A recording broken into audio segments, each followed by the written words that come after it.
brown, tan, almond, caramel, cappuccino, amber, latte, dark chocolate. Quartet brothers and sisters, kings and queens, how are you today? Peace, blessings and prosperity to you. My name is Leticia Edwards. I also go by the name Queen Leticia.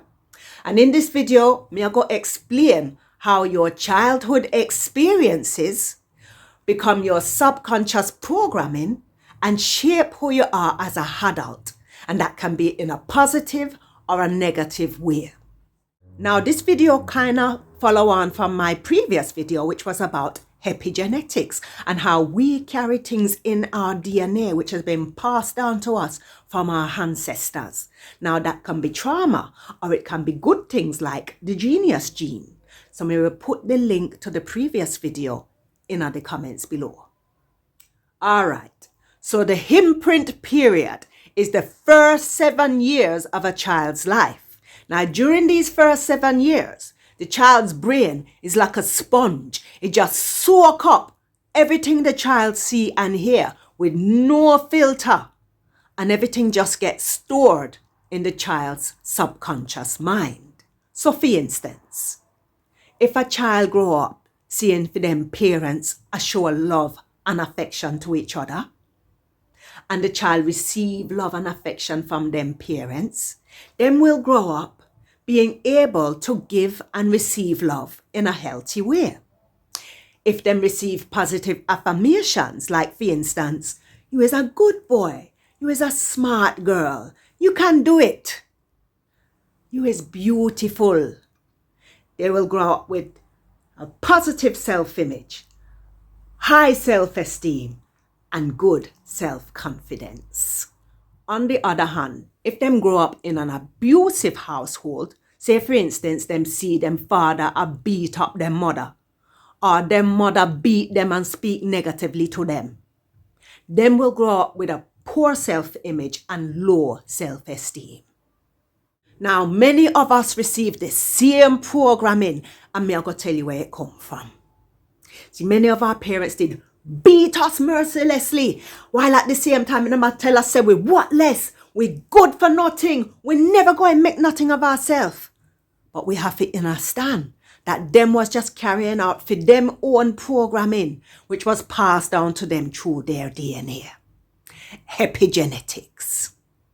It was a remnant of how enslaved Africans on the plantations was taught to raise them picnic. They was taught to beat them mercilessly and talk negatively to them, to break them down mentally so them can become obedient slaves.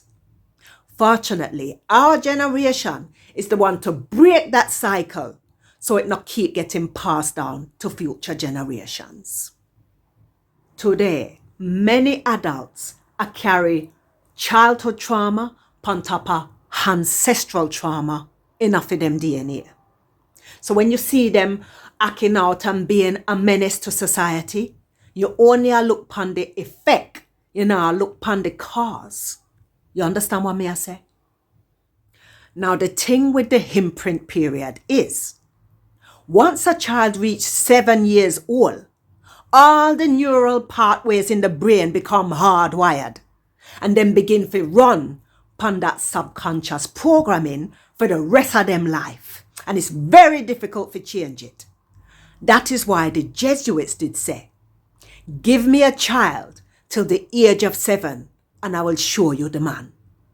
So for instance, if a child is traumatized during for them imprint period, that could be sexual abuse, physical or verbal abuse or whatever, them can then grow up to become abusers themselves, or they can develop such a poor self-image and such low self-esteem that them now allow themselves to be further abused as a adult.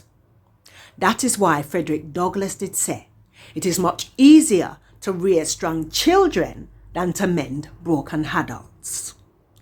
If a child experiences trauma during them imprint period, it psychologically damaged them for the rest of them life, and them have to spend the whole of them life trying to heal instead of evolving them soul, which is what we're supposed to be doing. That is why I believe as a psychologist that people shouldn't be sent to prison for them perpetrations. They should be sent for therapy. So parents and parents-to-be, make sure you protect your children's minds. Not subject them to things them shouldn't be seeing or hearing. Not damage them with negative affirmations. Tell them you love them. Show them love so them can develop love within themselves and feel good about themselves. So that when them become adults, them can give and receive love in a healthy way. Because as Felicia did say in one of our videos, most people is just trauma bonding, and that is not healthy at all. Give them hugs and kisses and tell them how beautiful them is. Especially our melanin-rich picnic, the dark-skinned ones. Because many of us were told say we're ugly because of our dark skin. And that is another programming. So for my next video, I gonna talk about melanin. Now, me never did learn nothing about melanin when I did study biology at school. The first me hear about melanin was when me did read Cezanne's book, Journey of a Sister. And that lead me to read other books about melanin. And now, me wish me was darker. So my next video is going to be titled, The Beautiful Thing About Melanin. Now, if you take your picnic to church, now make them believe say them is unworthy and undeserving, or that them shouldn't desire to have a whole heap of money, because that is just another programming to keep us in poverty. It's time to break these generational curses so we can build a better future for ourselves and future generations. All right, so you see this Adinkra symbol? Me did ask Felicia to paint it because she did paint a different Adinkra symbol, but me did want this one because it's the one that Cezanne did use all throughout her book. Because it's symbolic of transformation. And me I go through my own transformation right now. So, you know, we won't believe say me did use to wear the wigs and the weave and bleach my skin. But most of my transformation will take place within. So this is the second edition of the book. And Cezanne said the third edition will be out in time for Black History Month, which is October in the UK.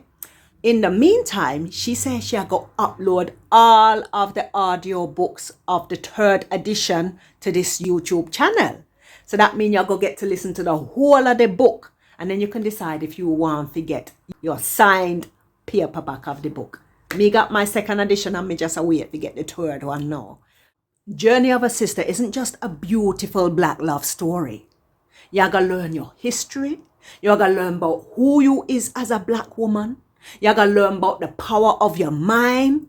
And you're going to learn about the power of when the black man and the black woman come together in a high state of consciousness, what them can achieve together.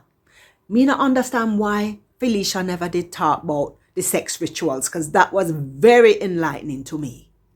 So me I go put the link to the first audiobook in the description, and me I go put the link for where you can download the ebook so you can listen and read at the same time. The ebook features 8 of Cezanne's paintings that incorporate color therapy, and the audiobooks feature 14 of her poems to music.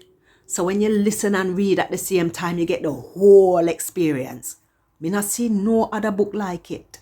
So start your journey of, we was going to say transformation, but that's not what Cezanne said. She said, start your journey of self-discovery by clicking on the links in the description.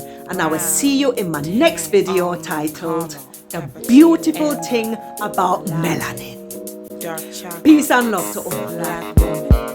My mocha skin radiantly shines like a spotlight in the sun. I'm a black and beautiful woman with purpose and destiny. Now this is fun.